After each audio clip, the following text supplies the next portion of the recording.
Ladies and gentlemen, you know what we're talking about this week. Childish Gambino. Did you see the week this man had? It's unbelievable. So, the question tonight, does anybody in hip-hop have more potential than Childish Gambino? A-Rab, what do you think? It doesn't matter what you think. You knew I was going to do that. Complex is staying open late. You're good, though.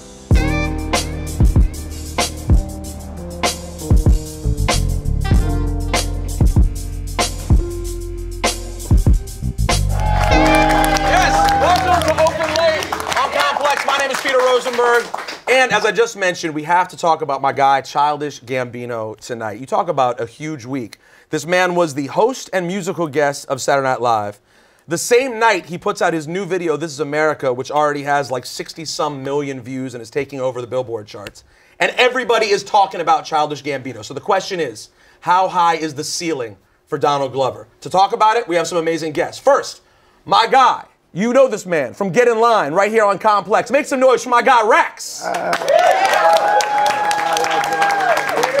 Next up, a dope musician out of Detroit. His debut album, Activated, drops tomorrow. Make some noise for T. Grizzley.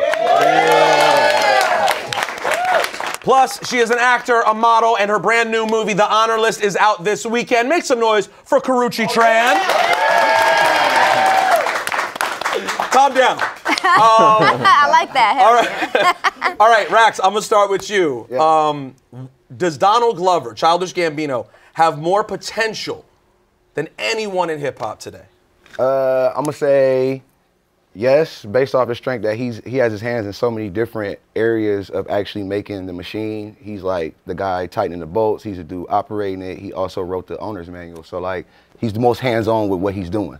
Right. So, yeah, I think he got fairly a decent shot if he stay on pace with this year. Hell yeah, for sure. Who is Donald's, to Childish Gambino's competition in terms of, like, when you think of the names that have come before him, and by that I mean musician turned actor. We've had a lot of greats come out of hip hop, right? Don't get it twisted. Even though people laugh and say whatever, Will Smith had hits. Summertime's a smash. Yeah. He went on to become the great Will Smith. But he wasn't writing that shit. That may be true. That may be true. Some of that he did not write. We have LL Cool J. That's what I'm saying, though. Like, yeah, like, and I feel like that's what separate Gambino. Until we come out and somebody be like, yo, I ghost wrote all of Atlanta. I gotta give him the, I gotta give him the crown right now. Okay, what about this? How about this for a comparison? That's gonna break my heart. Yeah. What about Ice Cube? Okay. It's just different when you got somebody that's gonna speak up on what needs to be spoke on. You know, like Childish Gambino, he talking about stuff that how everybody feel, but he gonna step out and say it. You know how you in the classroom and all the students feel this way, and one just said, "But well, I feel like we shouldn't have no homework because," you know what I'm saying? Like, it's just different. You know, Ice Cube a good comparison because I remember. Did he ever speak on some political stuff? I mean, fuck the police. Fuck the police. Was pretty political. Yeah. That's You know, he had NWA was super political. Now, did you, T, as an artist, and Karrueche, you have a film coming out as well. Let me ask you guys. Did you feel the moment on Saturday night and Sunday? Like, did you feel like that was a cultural moment when This Is America came out? I had to watch it a couple times, right? And then it actually taught me something. Like, he did a little Jim Crow pose and. Yeah. I watched that about a couple of times, and each time I was like, oh my God, yes, oh shit, I just saw that. I mean, if you really pay attention, the Jim Crow pose, the white horse, there's one scene where a dude's committing suicide.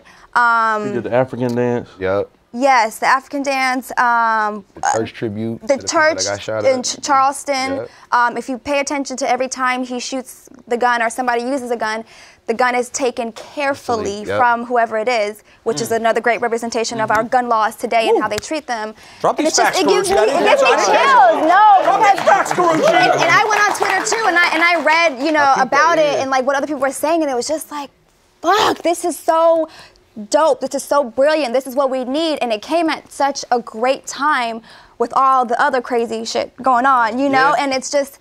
It kind of felt like it woke me up and it woke a lot of America up and it definitely was woke me up. Great. Yeah. Like, I mean, just the fact that we're sitting here having a conversation about Jim Crow, about police brutality, about all these things, and it was dictated by someone who's so popular and has so many ears. It's sort of, it's the polar opposite of Kanye, honestly. He used his platform in this amazing way to create this amazing conversation. Now, let me ask you this, Rax. I'm going to start with you, Rax. As an MC, Okay. Where does he fit in the conversation with, say, a Kendrick and a Drake and a Chance and those rappers? Where does Childish Gambino? He might not have. I think that he may not have the commercial success on paper, but he is commercially as dangerous as all of those people. Period. T. Grizzly, what do you think? As a rapper, where do you put Childish Gambino? I gotta agree with Rex on that. Kendrick do it a little bit. Kendrick do it. I gotta give Kendrick some credit. Yeah. You know what I'm saying? But and Chance, like they all humanitarians in their own way. Gambino just like he like the front runner of it though. Right. Karrueche, what do you think? I don't know. I mean, it's different for me because I'm not as into music as you guys are. I just see him as a whole entire package. Yeah. I don't just see him as a rapper and as an MC. He's a creator. Like I said, he dances, sings, acts, writes. Like it's just he's just so much more than that. Yeah, I totally agree with you. And I dare any of those other artists out in the game right now, many of which I love. I don't know if anyone has made a pop record as good as the song Sober in the last 10 years. Now that song might have not become an iconic hit because he was completely indie at the time, but his ability to make a great rap record, I mean, Redbone is a generational hit. We are going to hear that song at weddings for the next 40 years. Yeah. I thought that was from 40 years ago. Exactly. Yeah. And not only that, and then the fact that it was used in the movie Get Out is such a moment that we'll all remember, and we'll always attach Stay Woke to the movie Get Out. Yep. It's amazing. Anyways, let's move on to the rest of the week's news in a segment we call Major, Mage, Repug. All right, I'm gonna hit you guys each with a news story. You will tell me if you think the story's major, great, mage, pretty good, or repug. What language is this? It's Rosenbergian. Okay. Oh. Very popular language. Wow. They're speaking it everywhere right now. From Chevy Chase, Maryland. I got you. All right, Nicki Minaj was on the red carpet of the Met Gala the other day, and she announced a date for her album. And guess what? She's dropping on the same day as her ex, Nas. Getting revenge on your ex by deciding to drop your album on the same day as him. Major, mage, or repug? Karrueche Tran. That's kind of major. I mean, that's just like juicy gossip. People are gonna feed into that. It's kind of a great tactic, I guess, because again, like we're talking about it right now. And it could even be an accident, but we're still talking about it. Exactly. It's pretty major, I'd say. Racks, you have any thoughts? Hell yeah. Nicki, I love you, but you about to become the Vivica Fox of the rap game. Oh my God, excuse me? What do you mean? Cause like, why she becoming more notoriety, more notable for who she been dating and shit than her music. Like, you need to switch that. Like, I don't know, hold on. Racks. hold on ass. Hold on. Hold on ass, Rosenberg. I'm not gonna touch that. You don't think Chun-Li's hot though? I didn't say that it was. She got a great record out I'm saying right now. what the streets know her is basically saying. And what I'm trying to tell you is people in my circle, on my level, we know her more for the dating scandals than we do for the bars. I love Nicki Minaj. Motorsport is but she got the bar of the song to me when she told the motherfucker to get a straw because you know that pussy juicy. So I mean, what I'm saying is, right.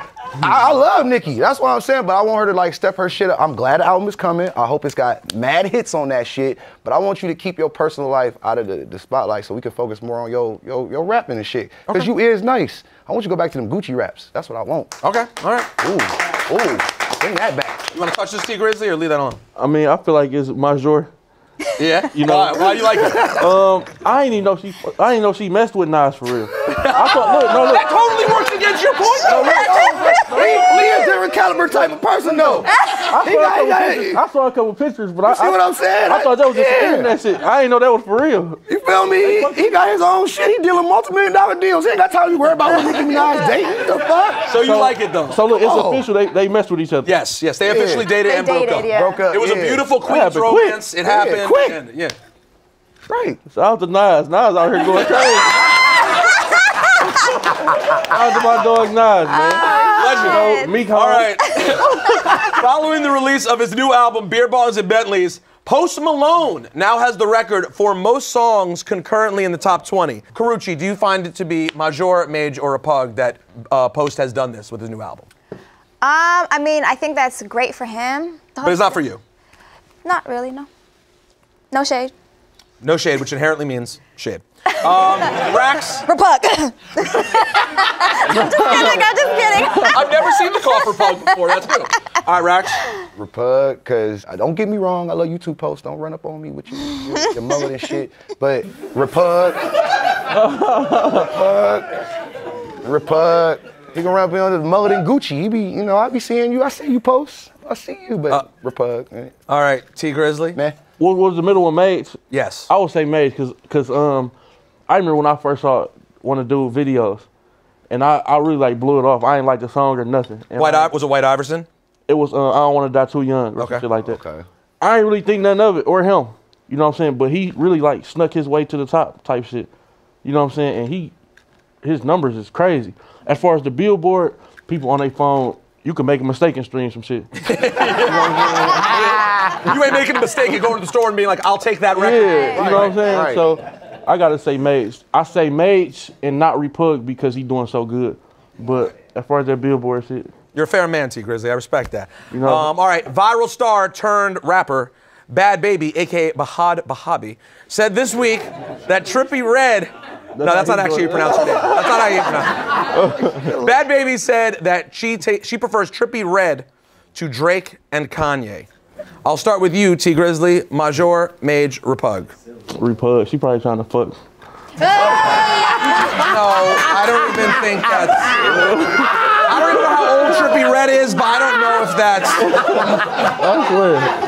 That's Repug. She probably trying to come up. Rax. To me, that's not Major or Maj, but it ain't like a bad Repug. What I'm saying is she like hella young, so that makes sense.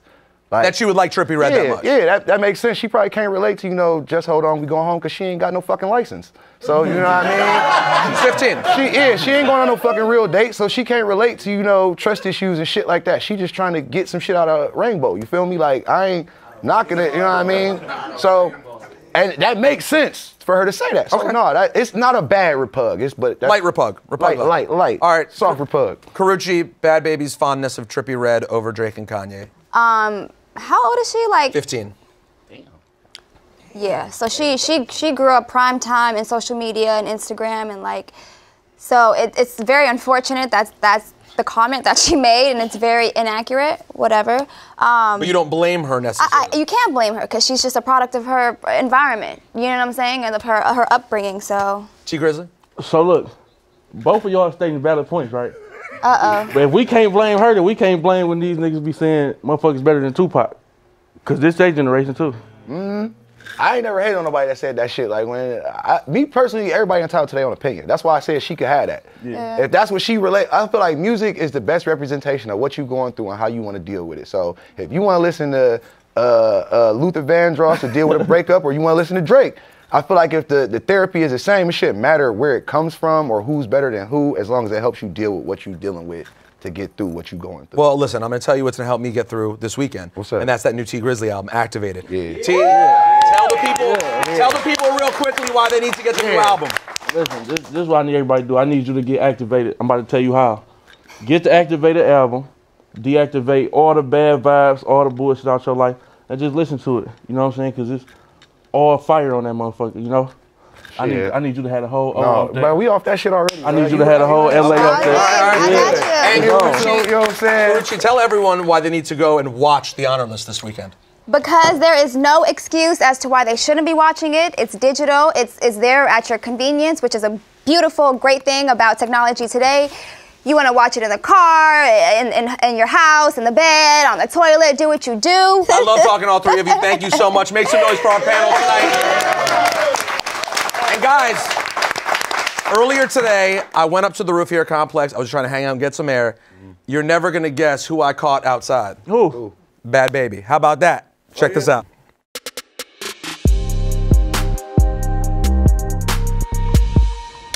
We obviously all got to know you after the Dr. Phil thing. Like the Catch Me Outside phrase becomes this thing.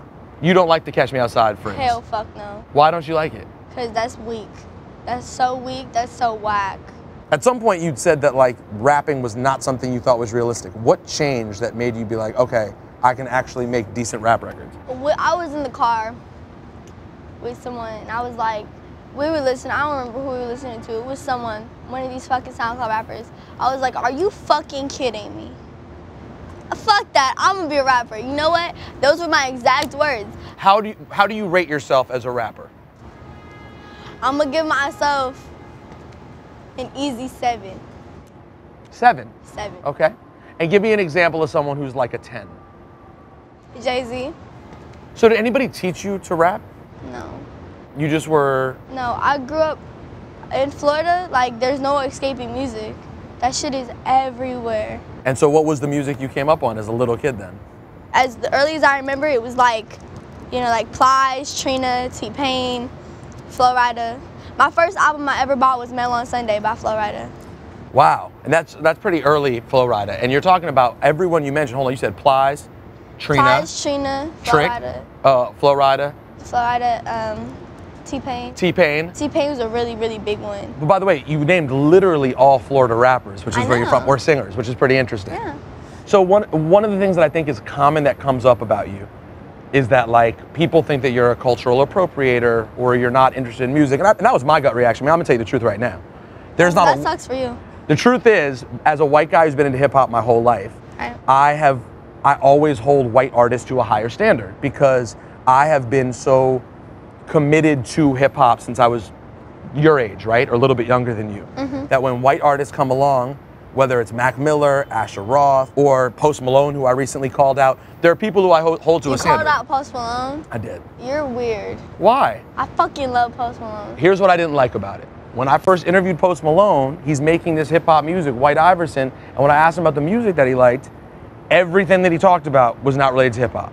Every hero was not hip hop, so I was kind of like, well, so why are you doing hip hop? Every time I walk in his house, he's on the floor with his brothers, singing, playing the guitar, singing along to random ass music. I don't know, but I'm gonna tell you, he does that, and then he's gonna go listen to some old ass Ice Cube type shit. That's what he does. So you think he don't know shit like that? He really does. I think when you're a white kid who's in hip hop, who's using language and making music that people generally associate with black culture, Right. I think it's okay and probably a good thing that white artists acknowledge that they realize that. Like, I try to make it be known, but then I think about it and I'm like, who the fuck? I don't give a fuck what you think, bitch. Get the fuck out of my face. I really don't care that much. And then they'll get me in situations again where I'm like, should I try to explain myself? And then the real me comes in and it's, bitch, what the fuck is you doing? You don't gotta explain yourself to nobody. And I just keep getting drawn in between that. But you can't carry yourself like a badass little kid anymore. I do. I know. I saw you on video almost getting into a fight with Whoa Vicky. Listen, I don't touch on this shit because I'm way bigger than these people, but I'm gonna put this out there. I, as famous or whatever the fuck you wanna call me, I am still a real person. If you see in the video, I walked away. Yes. I walked away. She goes, that ass bitch. I said, fuck this. I don't give a fuck. I don't remember anything from there. All I know is the video. Like, bitch, do not disrespect me. As soon as Frank walks in the way, you want to get loud and shit? Nah, bitch, it's time. Your time has come. And then I got picked up and thrown away. I noticed that when you talk about things that are sort of personal or like people taking shots at you, I notice you get you tighten up. You get emotional, like there's something in you. Going all the way back to the first time we got familiar with you. I'm still a girl. As tough as I am, my feelings don't get hurt when random people talk shit, but if you're someone who I know, then it's kind of like. So one thing that really made your name blow up even more is when you got nominated for a Billboard Award. Yup. What does it mean to you when you were in a category competing against Nicki Minaj and have you met her before? No. So when you meet. I met Cardi. Oh, you did? Yeah. Did you guys have a conversation? I met her at the Grove, and she was like, she was look a little rough. She was looking good. Obviously, Cardi B shows look good, but she wasn't. She was having a down day. Right? She wasn't like, you know. Right. And I was like, hey, Cardi. She was like, hey. She was like, oh wait, oh shit, I know who you are. And then we was talking, whatever. So is she someone you look up to? Yeah. Who's your favorite rapper of all time?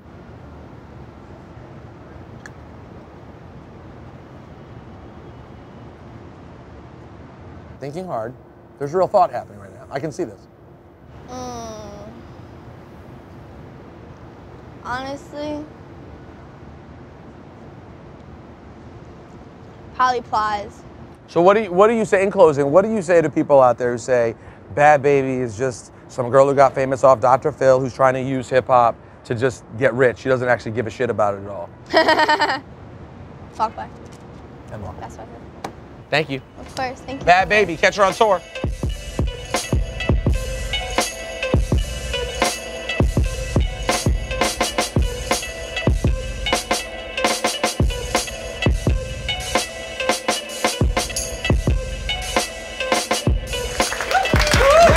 My guest tonight is an actor, comedian, musician, entrepreneur, and renowned turban model. Ladies and gentlemen, give it up for Nick Cannon. Yo. My guy, Pete Rose. How are you, man? Man, hey, I can't complain, man. It's a blessing to wake up and be here, man. So I'm all in. So, okay, I was doing a deep dive research on Nick Cannon before today. How deep did you go? Well, honestly, all I did was my job. Let me pay attention to the things I should be peeping here. Right. And you've always been an aware dude. Right. But what was it that took you to the next level of being incredibly outspoken and committed? I mean, you know, serious times calls for serious matters and reactions. But I'm, like you said, I'm a child of activists and community leaders and stuff. So this was something that I was doing regardless of fame or any of that stuff. Well, if you bring up art and justice, it's kind of hard to not think about Meek Mill right now. Yeah. It seems like a lot of people are now finally starting to get in tune with just, unfortunately, how typical his situation is of a good kid who ends up with a record too soon. Right. And just, like many kids in the hood, isn't afforded the opportunity to make any mistakes. It used to be the school to prison pipeline. Now is the birth to prison pipeline. So they're really, as much, whatever they can do to throw black men in jail, they're gonna do it. You said something in your "fuck the police" freestyle. I mean, I want them to come at me though. That's the thing. Like, I feel like because people give me, I have that freedom, and like whether it's through comedy, whether it's through art, people allow me as an artist to kind of say and speak and be that voice. And sometimes, you know, like I can host something with, you know, children on Nickelodeon, but I'm gonna also speak my mind as a black man. So as long as it's pure, true, and authentic, I don't think anybody can really argue what I have to say. Well, at one point, correct me if I'm wrong, I thought in that freestyle you actually at one point said "fuck all cops." I probably did. I say fuck the government too. Like, where do you want? I'll keep going because. Well, how about this? How about NFL? Fuck them too. Like, but it's because I'm all about what empowers our community. And if you're tearing down our community, then I don't want to be a part of it. But obviously, this situation has obviously been going on forever. Our whole lifetime and well before. Right. So was there one? Was it Alton Sterling? Was it Philando Castile? Was there one particular moment where you went, fuck this, this is what I'm about now? Like, did that happen? Because it was, to me, again, and that's what I don't want to make it about. I don't want to make it about the police. I don't want to even make it about something negative. Because even when I say fuck them, I'm not saying fuck them as in I wish to do damage to them or that I hate them. I'm saying fuck them like I don't need them. Because I feel like as who I am, my sovereignty, I'm self-governed. And that piece to where it's all about empowering my community, let my community know that we come from kings and queens, letting them understand that it's really about the power within that can, regardless of what this system says we are, we got to understand that we control our own narrative and that we can build up our own community. So that's really what my focus is. My focus is empowering us outside of the system. That's dope, man. I think you're a perfect person to do that. Thank you, man. You have also... so serious right now. No, I'm gonna lighten up. We're gonna lighten up here. I saw your recent video of you on the boat. Fat Joe and Luke Nasty. Yeah, Luke Nasty and Fat Joe on the boat. Yeah. Now listen, it feels like you had to recognize the dichotomy from doing some of like the most socially conscious, aware videos to the amount of ass in that video. It's all about balance, Peter. It really is. It's all about balance. You balanced it out. How do you do on sets like that? Like, do you ever feel awkward with that many? No, because this is the thing. And that's first of all, I always say like, man, I probably relate to strippers more than anything right now because we give so much support and admiration to other industries that are just as misogynistic and is just and treat women as objects. We look at the fashion industry like it's the most phenomenal thing ever, but then we want to look down on the woman who's trying to pay her bills at Magic City, like who's just really doing this to get one step further. Now, who am I to judge? I can't say if that's right or wrong. You know what I mean? I'm somebody who grew up in a Southern Baptist church, and I know my family and my community would look down on me for even going into places like that. But you don't let them stop you, do you? I don't let them stop me. You walk right into those clubs. And that's the thing, like, and I say, and I'm gonna be honest, because it's all about balance. Because if we're not living our truth, if we're not actually stepping out and being who we actually are in an authentic way, then we're living a lie. And if I can be in an environment where everybody's comfortable being themselves, that's what I'm all about. So, to answer your question on being on sets, I'm not uncomfortable unless they're uncomfortable. And because I'm always treat everybody with the utmost respect, that's how we get down. Okay, so how are people getting this music? You're dropping the music just periodically? Yeah, man, it's crazy. I mean, obviously, you know, I've had a label for a long time, Incredible Entertainment. Right now, my major distribution is through Republic, so I'm putting out a compilation of work called Model Music. Some records I'm on, some records I'm not, some I produce, some I just put together. So, you know, Model Music, we're putting it out as a playlist, and then the entire thing will be available this summer. But I'm constantly dropping something every Friday just because that's what we're doing. All right, well, we're talking about music, so it's an apropos time to do my favorite thing. You know, this man used to carry crates for Biz Markie. Yeah. So right about now, we do something called Digging in the Crates. Let's get it. Yes!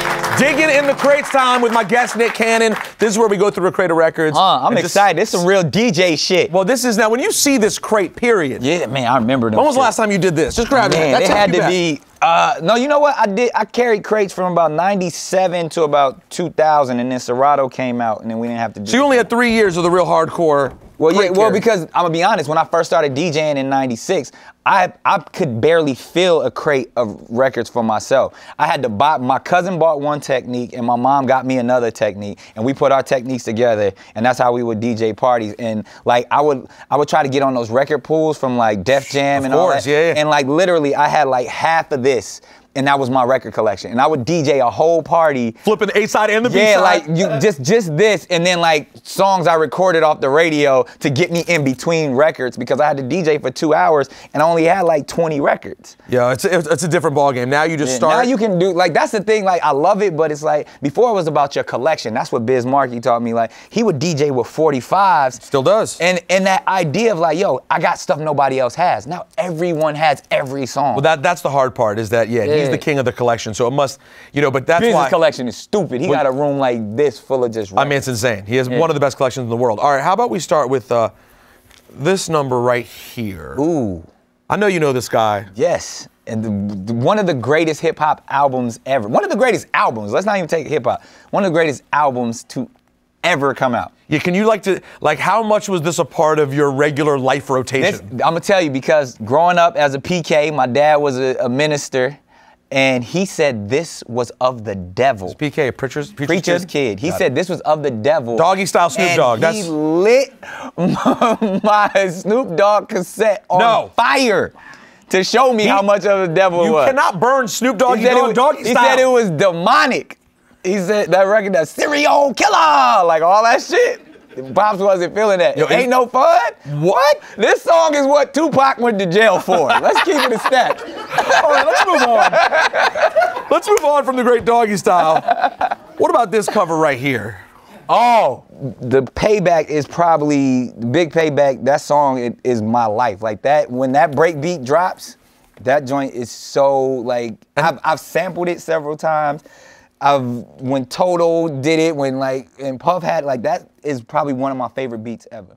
Yeah, James Brown, when you start doing the deep dive on James Brown, it's almost like impossible. Like, it's what he did as a musician. Oh, okay, we talking about musicians. You meant how insane his life was? I was like, yo, Nick, let's talk where we going with this? We're not been uplifting my black brothers at all on this episode. I meant musically. Yeah. But yeah, he's just, and then the artwork, and then when you think about what he was and what he represented at a time. He was a revolutionary himself, man. I mean, he stepped out and, he inspired, like Al Sharpton was his little homie.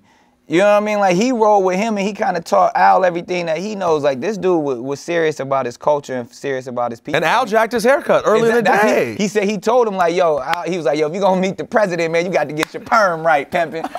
and like, since Al ain't cut it off since. Like, and I mean, when you think about, like, even Say It Loud, I'm Black and I'm Proud. Like, before that record came out, you know, black was actually, we didn't like to be referred to as black. You know what I mean? Back then, black was almost just as bad as being called a nigger. Like, they didn't like the fact that you would say, oh, that guy's black, until he stepped up and said, fuck it, I'm black. Say it loud, I'm black and I'm proud. That changed the whole way we was, black is beautiful, we was all about it. So it's just funny, man, like how entertainers and artists can shift culture just with their influence. Hey, Nick, thank you for having this conversation. No doubt, my G. I appreciate that. Make some noise for Nick Cannon.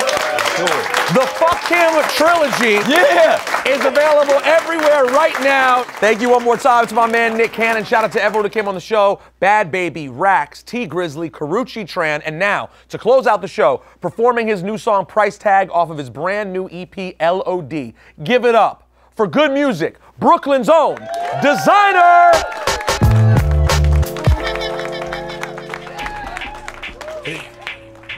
Let's go. Hey. Hey.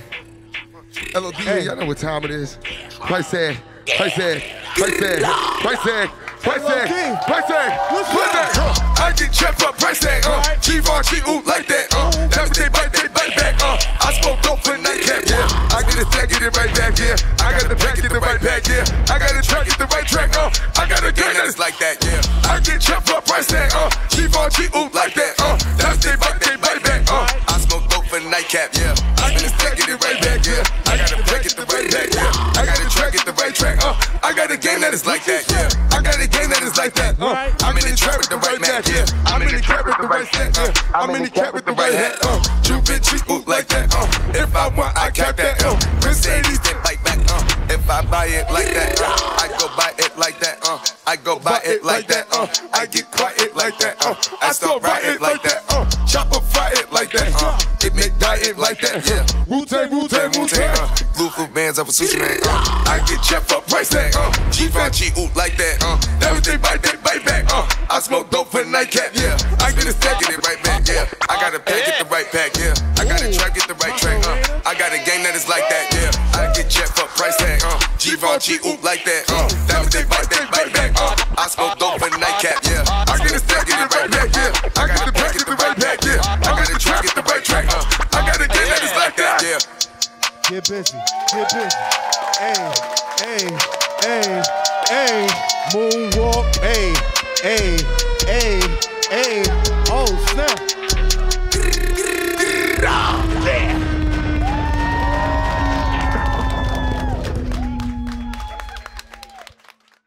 Hey, thank you guys so much for watching. Open Late is always open on Complex's YouTube channel, and so are all these amazing shows. Check them out.